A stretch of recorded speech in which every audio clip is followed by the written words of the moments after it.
Olá pessoal, professor Luciano Marquesi, tá? E hoje eu tô com um novo conteúdo aí para o canal, conteúdo que vai tratar aí do mercado de ações. Então, a orientação hoje aqui é tentar passar algumas informações para vocês, a ponto de vocês entenderem aí qual é essa lógica aí de funcionamento desse mercado e como é que eu faço aí para comprar e vender aí essas ações, de forma a obter algum ganho. A primeira coisa que eu quero que vocês entendam, pessoal, que o mercado é, na verdade, uma disputa aí entre os chamados touros e os ursos. O que são esses touros e os ursos? São os comprados e os vendidos. Essa batalha é disputada aí diariamente. Os touros aí acham que os preços dos papéis estão subavaliados e vão subir. E os ursos, acho que os papéis aí, as ações estão com os preços muito elevados e que tendem a cair. Então, essa luta aí, ela acontece o quê? Diariamente.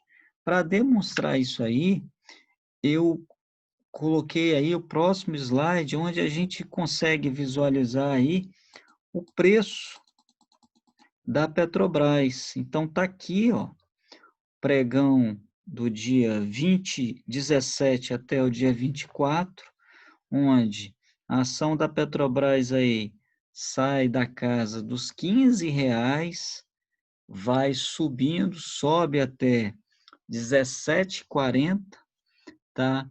E depois esse preço aí começa a cair e cai de volta aí até os próprios R$ 15.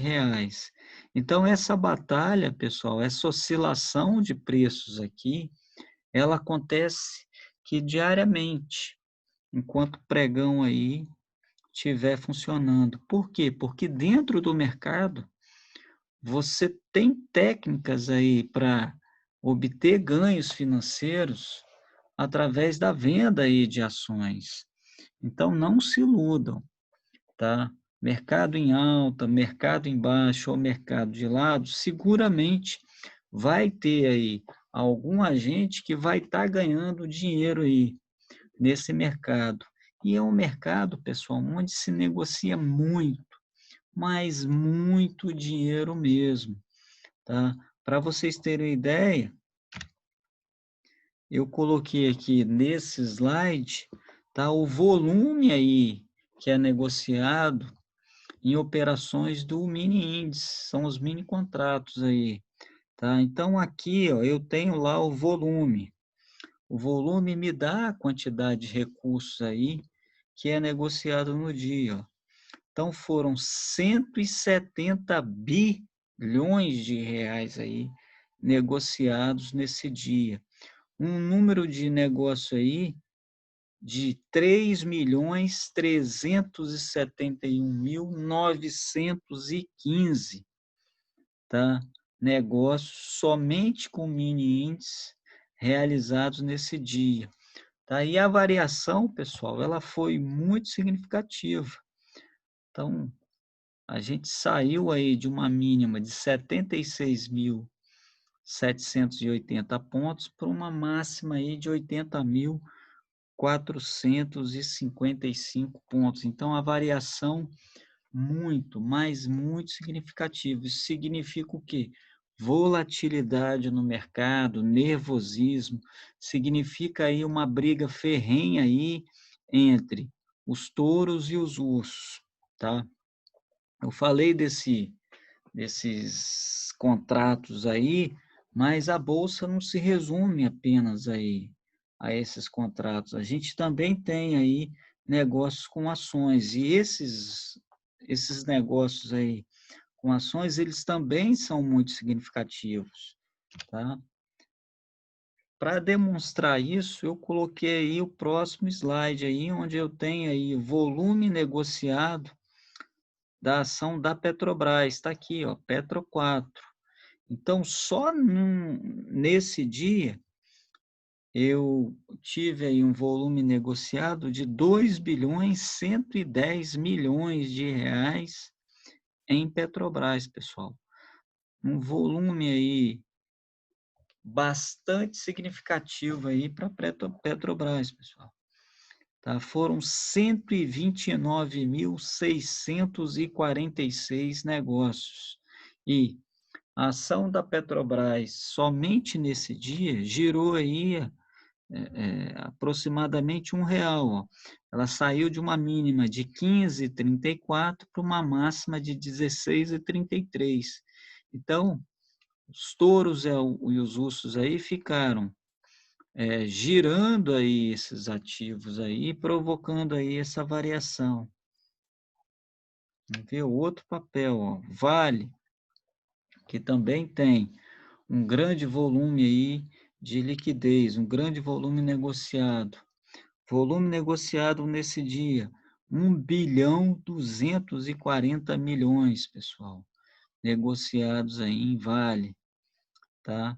58 mil negócios, variação mínima e máxima aí, também girou aí R$ 1, ó, 42,23 até 43,26, pessoal.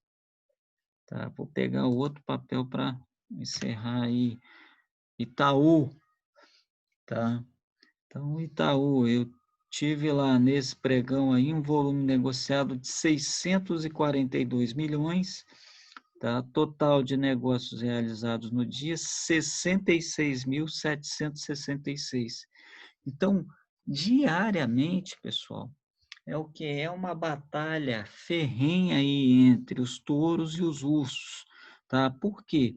Porque você simplesmente tem técnicas para ganhar na alta ou na baixa ou com o mercado de lado, tá? Então, as pessoas estão aí nesse mercado ou vão para o mercado no sentido aí de obter ganhos financeiros, tá? Então, esses ganhos financeiros aí, esse volume bastante acentuado aí, ele é muito realizado pelos chamados traders, tá? É um investidor, negociador desse mercado financeiro, que ele quer o quê? Ganhar dinheiro em operações de curtíssimo prazo, aproveitando-se o quê? Basicamente dessa volatilidade, dessa variação dos preços. Imagine aí que esse trader tivesse comprado a ação da Vale lá por 42 e tivesse vendido aí por 43. Ah, ele comprou 5.000 ações, tá? Se variou R$ 1, ele estaria ganhando aí, em tese, R$ 5.000 aí no dia, tá? Só que vocês vão perceber que esse trader ele pode ficar aí ao longo do pregão, a bolsa normalmente abre às 10 e fecha às 5, tá? Ficar comprando e vendendo aí várias vezes, tá? A ponto desse volume negociado aí ser bastante superior. Então tá aqui um exemplo aí de uma mesa aí de operações de uma corretora, tá? Ó, as pessoas aí acompanhando aí nos monitores os preços aí desses ativos, tá? E a partir desse acompanhamento de preços aí, encaminhando aí as ordens de compra e venda aí, definidas aí pelos investidores. O mercado de ações, ele está dentro aí do mercado financeiro do país, tá? Especificamente dentro do mercado de capitais. Então, dentro do mercado financeiro, eu vou ter basicamente 4 mercados: mercado monetário, mercado de crédito, mercado de câmbio e o mercado de capitais, sendo que no mercado de câmbio aí a gente negocia aí moedas estrangeiras, tá? E o mercado de ações ele vai estar inserido aí dentro do mercado de capitais. Esse mercado de ações ele tem um papel muito significativo para as empresas. Por quê? Porque ele pode ser uma fonte para que essas empresas obtenham recursos para realizar aí os seus investimentos, tá? Então é uma fonte importante de financiamento para a empresa. Por quê? A empresa, se ela quer fazer lá os seus investimentos, ela tem basicamente as seguintes possibilidades: fontes de financiamentos externas ou próprias. As fontes externas aí seriam basicamente a tomada de empréstimos junto a instituições financeiras. Isso aí implicaria basicamente aumento do passivo da empresa, tá? Se ela não quiser tomar essas fontes de financiamentos externos, ela tem as fontes de financiamento próprias, que são basicamente os lucros retidos, tá? E se os lucros retidos não forem suficientes para que ela possa realizar esses investimentos, ela pode captar esses recursos no mercado de ações, através da colocação de novas ações no mercado e possibilitando aí que novos sócios entrem na empresa, através da abertura de capital, se ela não o fez ainda. Então, através das fontes próprias aí, eu posso abrir o capital da empresa, a gente vai ver como é que se dá esse processo, tá? Atrair novos sócios e obter aí os recursos para realizar os investimentos que eu necessito. Para demonstrar como é que se dá esse processo de abertura, eu montei aí o próximo slide, ó. Então, tem lá uma companhia, ela percebe que ela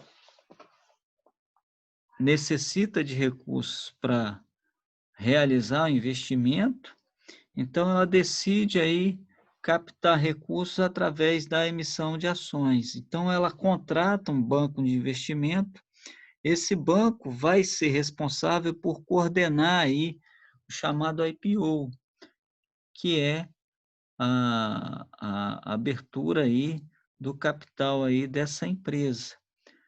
Ah, Então, ela vai fazer lá o prospecto, esse banco de investimento faz o próprio prospecto, divulga as informações aí sobre a companhia, estabelece aí normalmente um preço máximo aí que essas ações serão vendidas, tá?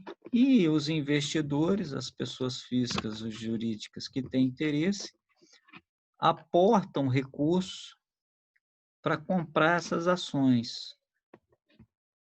Feito então esse processo. Se a pessoa que comprou as ações necessitar e se desfazer dessas ações, ela pode vendê-las aí no mercado através da bolsa de valores, tá? Então a gente tem aí o processo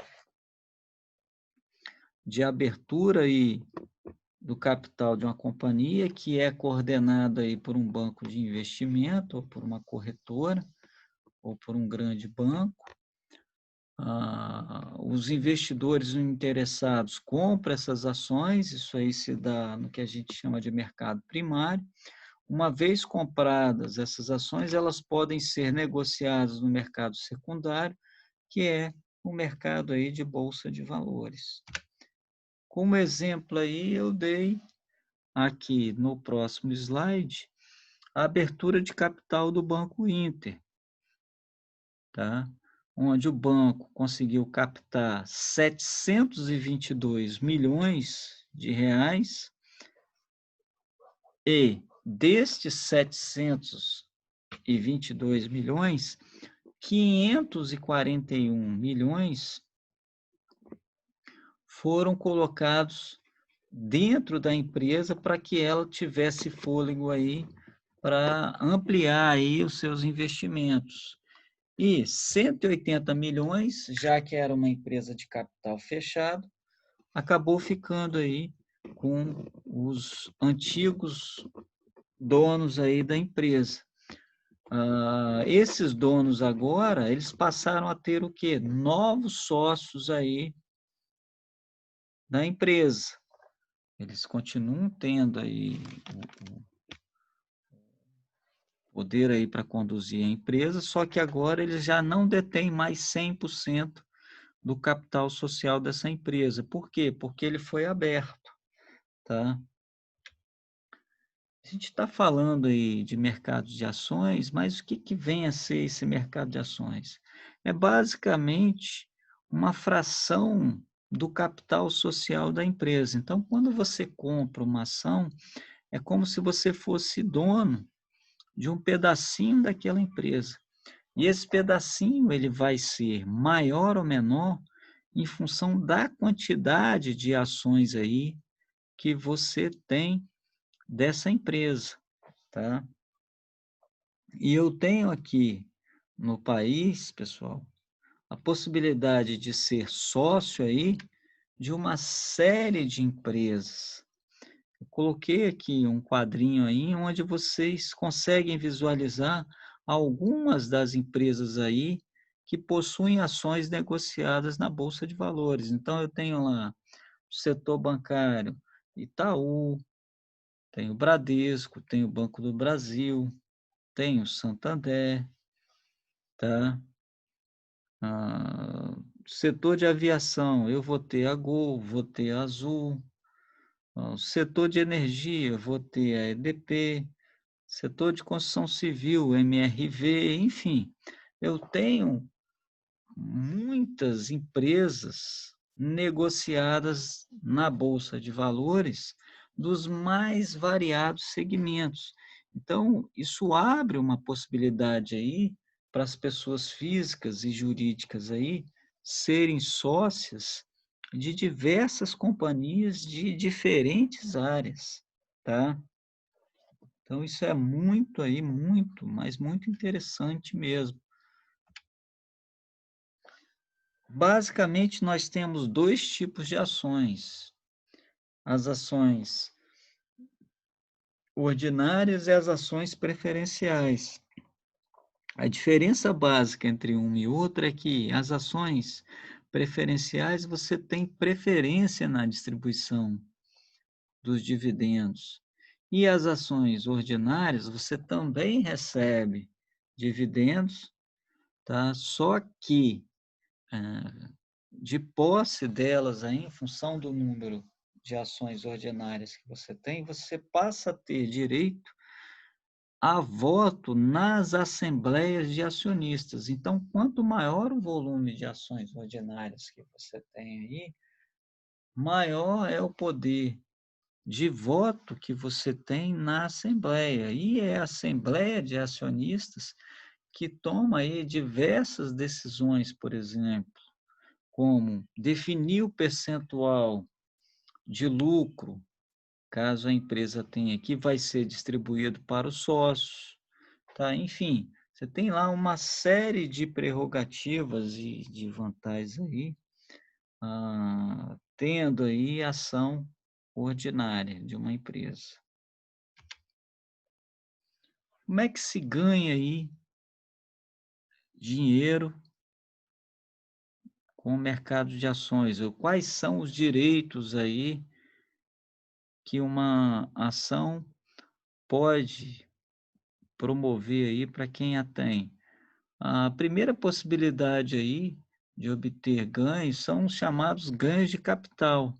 Como é que se dá esses ganhos de capital? Como vocês perceberam lá, as ações elas ficam oscilando de preços. Então pode acontecer de você comprar uma ação, por exemplo, da Vale por 42 e vender por 43, tá? Isso é um ganho aí de capital. A segunda possibilidade aí é obter ganho através da distribuição de dividendos. O que que são esses dividendos? Dividendos, pessoal, é basicamente parte do lucro que é transferida aí para os acionistas, tá? A legislação das SAs fala que no mínimo 25% do lucro líquido da empresa tem que ser distribuído para os sócios. Se vai ser 25% ou se será mais, é a Assembleia que vai determinar. Então, a assembleia ela é importante exatamente por isso. Na assembleia, a gente vai ter a data em que os dividendos serão pagos, o percentual do lucro que vai ser distribuído aí para os sócios da empresa. É por isso que ah, muita gente aí prefere ter ações ordinárias aí ao invés das preferenciais, tá? A outra forma de obter ganhos aí no mercado de ações é através das bonificações. Essas bonificações, elas acontecem normalmente quando a empresa deseja aumentar o seu capital. Como é que funciona esse processo? Basicamente, a empresa te dá novas ações em função da quantidade de ações que você tem aí na carteira. Digamos o seguinte: o Bradesco aí quer aumentar o seu capital social e vai bonificar. Ele vai distribuir novas ações para os sócios atuais na proporção de 2 ações a cada 100. Então, se você tem 100 ações do Banco Bradesco que ele vai bonificar, ele vai te dar 2 novas ações em função das 100 que você já tem. Então, ao invés de ter 100 ações do Bradesco por X valor, você vai passar a ter 102 ações do Bradesco. A outra forma aí é a subscrição, pessoal, que também acontece em função do aumento de capital social para uma companhia. Só que aqui você não vai ganhar ação, você vai ter o direito de comprar ação por um preço abaixo do valor de mercado. Se você não quiser comprar essa ação por um preço abaixo do valor de mercado nesse processo de subscrição, o interessante é que você pode negociar esses direitos. Então, basicamente, eu tenho ganhos aí no mercado de ações através dessas 4 formas. Ganho de capital, que seria a variação de preço, distribuição de dividendos e juros sobre o capital próprio, bonificações e subscrição aí de novas ações via aumento de capital. E como é que eu faço então para investir nesse mercado de ações? Basicamente, eu consigo investir no mercado de ações de 3 maneiras. A primeira delas e a segunda são formas indiretas de se investir no mercado. Então, formas indiretas de se investir no mercado se dão aí através dos clubes de investimentos e dos fundos de ações. E a forma direta, ela acontece através da utilização de uma corretora ou de um banco que tem aí corretora, tá? Mas vamos lá, a primeira alternativa. Então, aqui eu tenho os fundos. Então, o Bradesco tem lá um fundo, o Banco do Brasil vai ter um fundo, o Itaú vai ter um fundo, Santander vai ter um fundo, enfim. Quero investir no mercado de ações. Então, o que que eu vou fazer? Eu vou depositar dinheiro nesse fundo, vou aplicar dinheiro no fundo, tá? Para fazer isso, eu vou olhar no meu banco quais são os fundos que o banco tem, qual é o valor da aplicação mínima e qual é a taxa de administração que o banco vai me cobrar para comprar e vender aí essas ações. Então, eu tenho um fundo, por exemplo, ligado à ação da Petrobras, tenho fundo ligado à ação da Vale, posso ter um fundo ligado às empresas do setor de energia, enfim, cada banco vai ter lá a sua estratégia aí em relação aos fundos aí que eles desejam. Então, essa é a primeira forma aí de se investir no mercado de ações.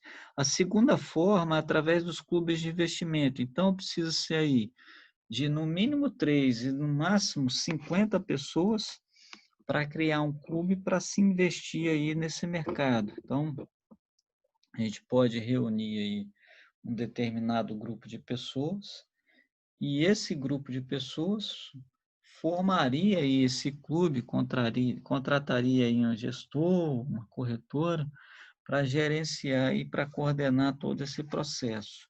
E a última forma tá? É através de uma forma direta, e essa aí que eu recomendo, onde vocês utilizam aí ou abrem conta numa corretora ou num banco que tenha uma corretora, para poder comprar e vender diretamente no mercado, através do chamado home broker, as ações, tá? E quais são as corretoras aí que eu vou ter para me cadastrar e comprar aí essas ações do mercado de ações de forma direta? Eu coloquei aqui algumas para vocês. Então, eu tenho uma corretora do Banco Inter, tenho uma corretora da Clear, Mirai, BTG Pactual, Rico, Isinvest, XP, Modal Mais, enfim, eu tenho diversas corretoras aí no mercado, onde eu posso abrir uma conta, transfiro o dinheiro da minha conta corrente para a conta da corretora e através dessa conta na corretora, via Homebroker, que é a plataforma eletrônica de negociação de cada corretora, eu encaminho para o mercado aí as ordens de compra e de venda. Então, para comprar de forma direta, você precisa ter esse cadastro, tá? Quem não quiser trabalhar com o Banco Inter, pode trabalhar com o próprio banco, uma vez que o Santander, Bradesco, Itaú, esses grandes bancos aí, Caixa Econômica, eles têm aí corretoras que podem aí estar fazendo o processo. O que eu recomendo é que vocês avaliem a questão dos custos, porque algumas aí, ou a grande maioria, aí, costuma cobrar por corretagem.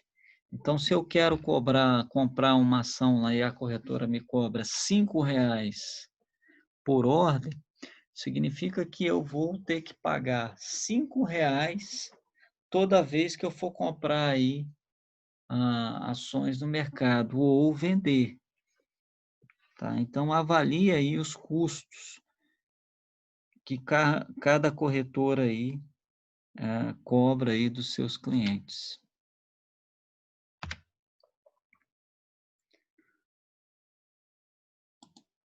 Cada corretora, pessoal, vai ter aí o seu home broker. O que que é esse home broker? Home broker nada mais é do que a plataforma eletrônica aí de negociação dessas ações. Através dessa plataforma, eu consigo encaminhar para a bolsa de valores, tá? E a corretora é só um intermediário nesse processo, a quantidade de ações que eu quero comprar e o preço que eu estou disposto a pagar em cada ação, tá? E hoje no mercado aí você consegue comprar, se você desejar, tá? Até uma ação. Então tem corretoras aí que não estão cobrando taxa de corretagem, e se você quiser, você pode comprar aí, por exemplo, uma ação de uma empresa, tá? Então, aqui a gente tem um exemplo de um home broker, de uma corretora. Então, do lado azul, a gente vai ter aí lado azul aqui, as barras com as ofertas de compra e do lado vermelho, as barras com as ofertas de venda. Então, está aqui os preços, ó, 24,07, 24,08, 24,10, 24,11, e aqui tá os preços aí das ofertas de compra, 24,05, 2404 e assim sucessivamente. A definição do preço, ela vai se dar basicamente em que há um casamento aí entre essas ordens aí, ou seja, se chega em um consenso do preço. No caso aqui, quando alguém decidir vender por 24,05 ou alguém decidir comprar por 24,07, tá? E eu posso encaminhar as ordens aí através aqui, ó, da compra e da venda. Então, esse é um dos brokers aí da corretora Clear. tá? Esse aqui já é uma modalidade de homebrew da corretora Modal Mais. Então eu não tenho aquelas barrinhas ali, mas eu consigo visualizar os preços das ações através do gráfico. E eu posso encaminhar as ordens para comprar ou para vender diretamente por aqui, ó, compra e venda. Então, você que vai definir aí a corretora que você quer ter conta, você que vai definir a forma que você quer configurar a sua plataforma de negociação, tá? E as plataformas aí de negociação, há uma pequena variação aí de uma para outra, pessoal.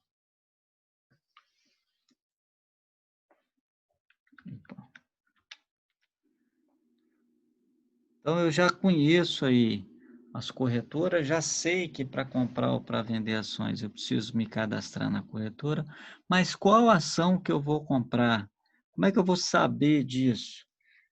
Para saber aí qual ação que você vai comprar e qual preço que você vai estar disposto a pagar, é que eu tenho basicamente 2 escolas aí nesse mercado, a chamada escola fundamentalista e a escola técnica. Ou seja, pode-se usar aí a análise técnica e ou a análise fundamentalista para se definir aí qual papel aí se vai comprar, tá? Qual ação você vai comprar e qual preço aí você vai estar disposto a estar pagando. Então, próximo slide aí apresenta o quê? Uma pequena distinção aí entre uma análise e outra. A análise técnica, pessoal, ela vai focar basicamente na movimentação dos preços aí daquele ativo, daquela ação, tá? E vai tentar, em função aí do padrão e do comportamento desses preços, definir se a melhor estratégia para o curtíssimo prazo, são operações de 1 ou 2 ou 3 dias aí, se é melhor entrar vendendo ou comprando papel, tá? Então, quem trabalha aí com análise técnica, normalmente foca aí numa análise de curto prazo, tá? Para tomar aí a sua decisão.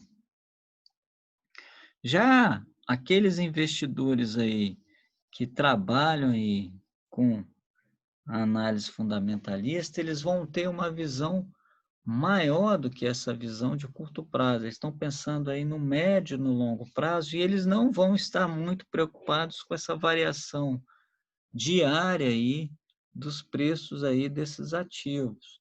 Por quê? Porque eles vão observar outras variáveis na hora de definir aí o seu processo de compra e venda. Então, eles vão passar a olhar, por exemplo, o balanço patrimonial da empresa, o fluxo de caixa, a demonstração, tá, de resultados, tá? Vão fazer uma análise aí da política macroeconômica, do cenário internacional, tá? Normalmente se compra aí, quem trabalha com esse tipo de análise aí, vai comprar a ação e vai segurá-la lá por um determinado período, tá? Então, através da análise fundamentalista, se decide comprar ou vender aí os ativos baseados especificamente aí em indicadores financeiros da empresa, do setor e análises econômicas, tá? Do ambiente aí que essa empresa aí está inserida. Um dos maiores aí defensores da análise fundamentalista, por sinal, é o que é considerado aí o maior investidor do mundo, que é um senhor norte-americano chamado Warren Buffett. tá? Então ele trabalha com essa filosofia aí, da análise fundamentalista. Ele vai selecionar lá, papéis de empresas que tentem projetar aí lucros crescentes, porque se a empresa tiver lucros crescentes, ele sabe que cedo ou tarde esses lucros aí crescentes vão acabar se refletindo aí no preço daquele ativo. Então a ação vai se valorizar e ele vai ter ganho aí sob a forma de capital, então vai ter ganho de capital e ao mesmo tempo vai estar ganhando aí, porque esses lucros crescentes aí serão distribuídos sob a forma de dividendos. Mas por que que esse Warren Buffett é tão famoso assim? Então, olha só, desde 95, pessoal, o retorno médio aí, das suas escolhas aí, dos papéis aí que define para comprar, tem girado em torno de 31% ao ano, tá? Então, você imagine aí que você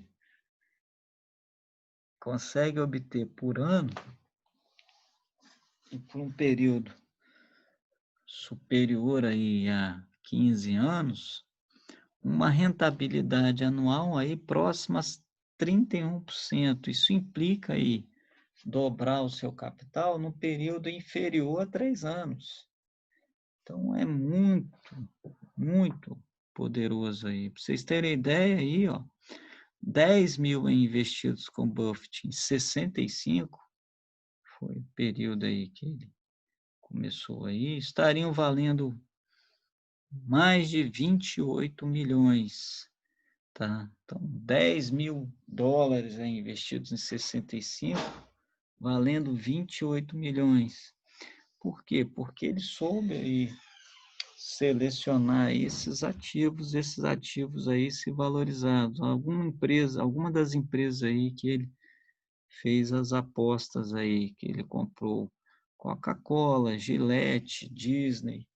Então, um grande representante aí da análise fundamentalista. Outras variáveis aí que são levadas em consideração, para quem trabalha aí com análise fundamentalista.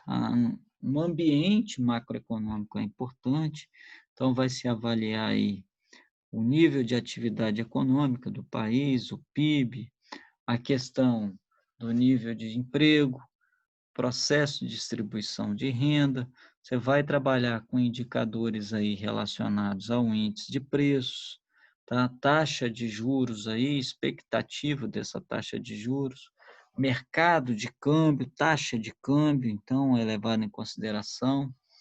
Depois você parte também para uma análise do setor que a empresa aí está inserida, tá? Como é que é o tamanho aí, o faturamento do setor, tá? Qual é a capacidade instalada aí? Esse setor, ele está sujeito a ingresso de novas empresas no mercado ou não? Tá? Essas empresas novas aí conseguem entrar com facilidade ou dificuldade? Há produtos substitutos para competir aí com aquela empresa? Isso é parte também para uma análise interna dos números aí, dos fundamentos dentro da empresa, como é que a empresa está em relação a seus pares. Então, são uma série de variáveis aí que são levados em consideração na hora de tomar aí a decisão se vamos comprar ou não aquela ação baseando-se na análise fundamentalista. Tá? Outros indicadores aí, PL, tá? Ah, que é basicamente o tempo em anos que você demora para recuperar aí o seu investimento. E a lógica aqui é quanto menor, melhor, tá? Preço, valor patrimonial da ação é outro indicador, tá? quanto o mercado aí está disposto a pagar sobre o valor do patrimônio líquido da empresa, tá? Depois, PAIU, EBITDA, IELD, tá? Então, tem uma série de indicadores aí que são levados em consideração na hora de tomar essa decisão. O interessante é que vocês encontram aí no mercado, no mercado e até em aplicativos, sites aí que já te dão essas informações com esses indicadores financeiros, ou os indicadores trabalhados aí na análise fundamentalista. E aí fica mais fácil aí tomar sua decisão, pessoal. Outros indicadores, indicadores de rentabilidade, como margem operacional, EBITDA, margem líquida, retorno sobre ativo, retorno sobre investimento, retorno sobre patrimônio líquido. Então, eu vou trabalhar basicamente com as informações obtidas aí do balanço patrimonial da empresa ou geradas pelo esse balanço patrimonial e pela análise de conjuntura nacional e internacional, tá? Para saber se é um bom momento ou não para entrar naquele ativo. Já a análise, já a análise fundamentalista, já a análise gráfica, ela não vai trabalhar com nada disso, pessoal.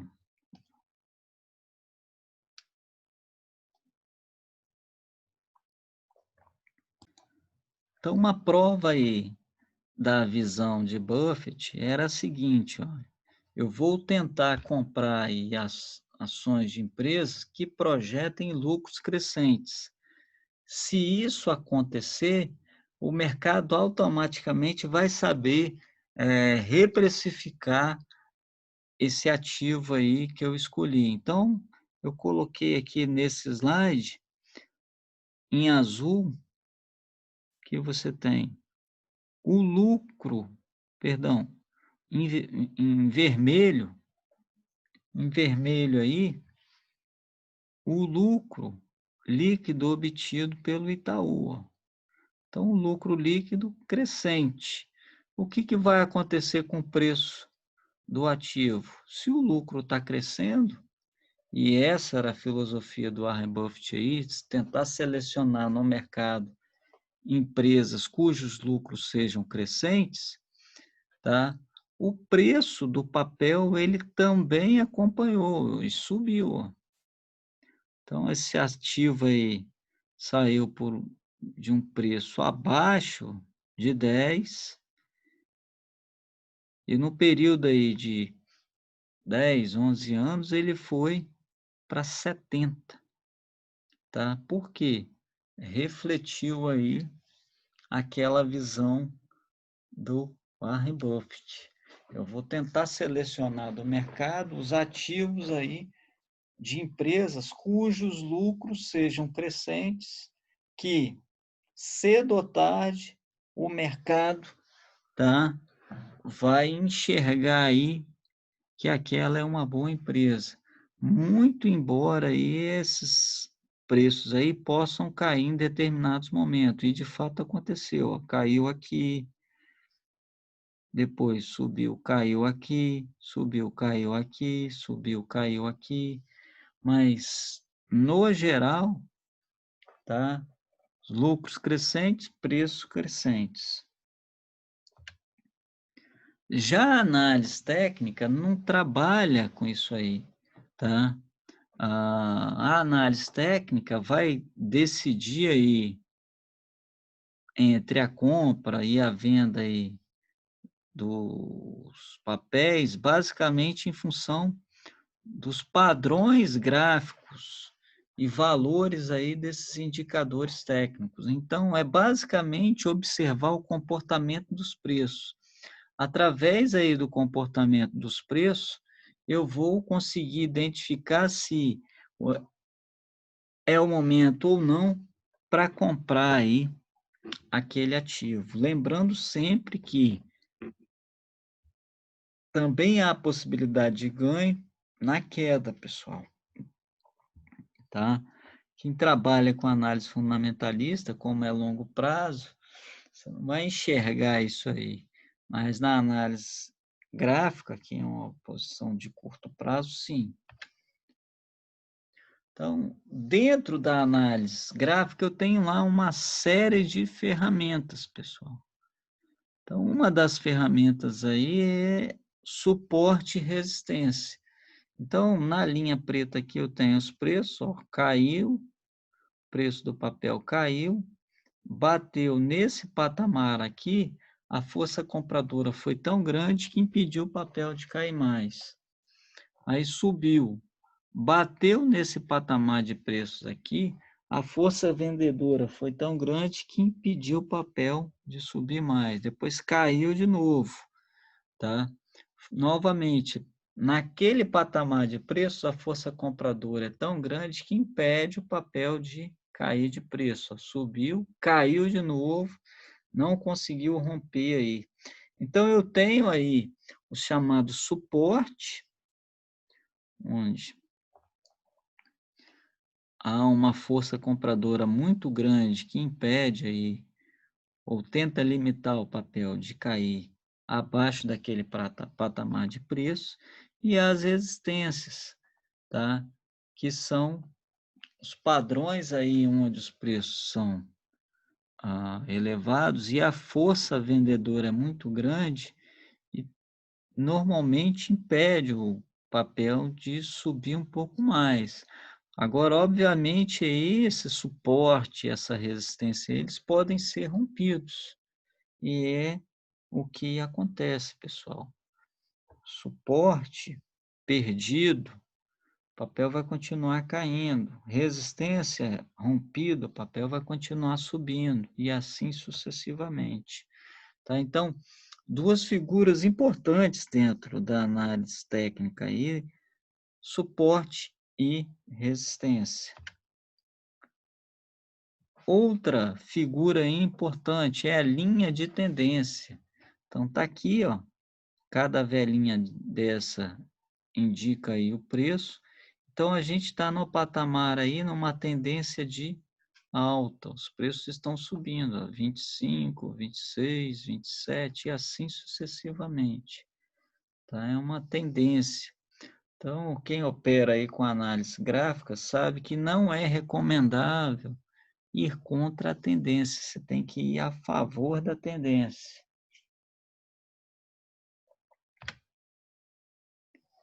Outra figura importante aí são as chamadas bandas de Bollinger, tá? E médias móveis. Então, o que que acontece? Eu tenho lá o gráfico aí de preço de um determinado ativo. Então, esses preços eles ficam oscilando dentro dessas bandas aí, ó. Ora acima e ora abaixo aí da minha média móvel. A recomendação é o quê? Que toda vez que o preço estiver acima da média móvel, você compra ou fica comprado. E toda vez que estiver abaixo da média móvel, você vende ou fica vendido, como aqui, ó. Então, o papel ficou de lado, subiu, aí depois caiu, aí depois subiu, aí deu uma esticada aqui, ó. Depois atingiu uma resistência, tá? Passou a ficar abaixo da média móvel e começou a cair, tá? Então, são várias as figuras aí que eu vou ter dentro da análise técnica, e isso não é o objeto dessa palestra, para definir aí se é o melhor momento para comprar ou para vender aí um determinado ativo. Uma outra figura importante aí, tá, é o chamado MACD, que são essas médias aí. A recomendação aqui é a seguinte: quando uma média cruzar a outra de baixo para cima, você compra. E quando cruzar de cima para baixo, você vende, como aqui, ó. média azul, cruzou a vermelha de baixo para cima, então compra, ó, preço subindo. Depois, a média azul cruzou a vermelha de cima para baixo, venda, tá? Momento seguinte, média azul cruzou a vermelha de baixo para cima, compra. Então, você basicamente vai seguindo essas orientações aí definidas por esses indicadores, pessoal. Há outros indicadores aí, o que cada um tem que fazer é definir qual é o melhor indicador que vai poder aí estar utilizando. Qual é o melhor tempo gráfico? Aqui eu tenho padrões gráficos de 1 minuto, 5 minutos, 3 minutos, 10 minutos, 15 minutos, 30 minutos, 1 hora, um dia, 2 horas, 4 horas. Cada agente é que vai definir o tempo gráfico aí para poder tomar aí a sua decisão, que não é objeto aí desse curso, pessoal. Então, é isso. Espero que tenham gostado. Sucesso a todos aí. Se inscrevam no canal,